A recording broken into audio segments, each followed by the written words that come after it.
Frying an egg on your stove is no big deal. But when you can fry an egg on top of your living room lamp, that is a big deal. Kind of a scary deal. Halogen lamps are one common cause of household fires. In a moment, you'll see just how dangerous they can be.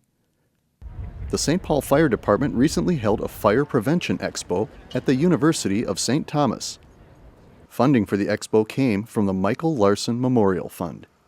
Larson was a St. Thomas sophomore who died in 2010 from a house fire caused by careless smoking.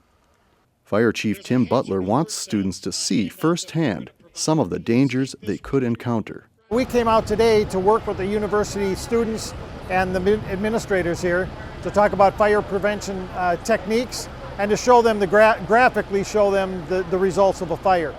St. Paul fire investigator Jamie Novak told the students several ways to safeguard themselves against common household fire hazards, including plug electric heaters directly into a wall outlet or use only heavy-duty extension cords. Never leave lit candles unattended.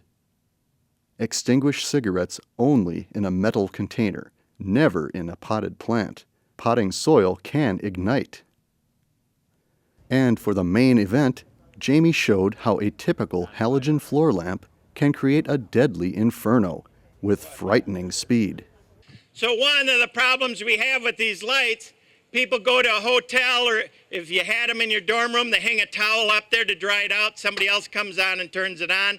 The wind blows the curtain up, catches the light on fire, and then that drops down and starts other stuff on fire. We're already about 10 seconds into it. We already got smoke. We now have flame already on that light.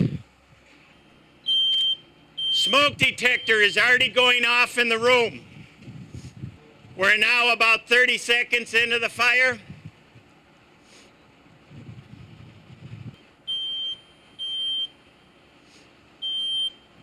Now it's caught the curtains on fire. Now you see the curtains are melting and dripping and dropping the fire to the floor, to the chair. See all the smoke?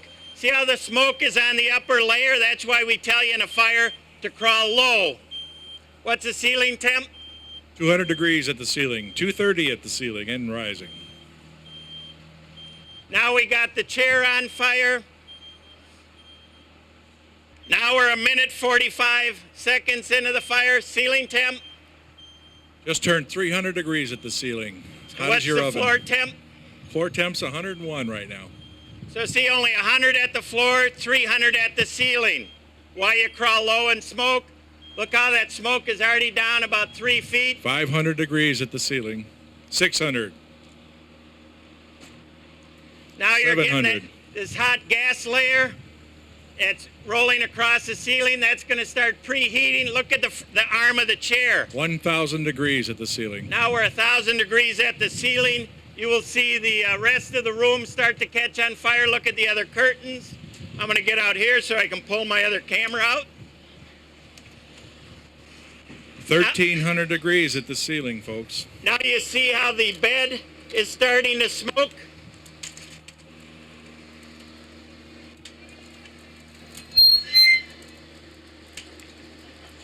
Now the floor temp. 300 at the floor, 1,600 at the ceiling. 1,700.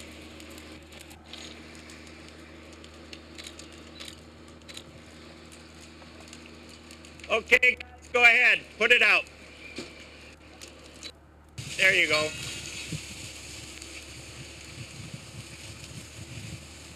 Had this room been sprinklered with a fire sprinkler system, you would only seen part of the one chair caught on fire and damaged, and the sprinklers would put out the fire.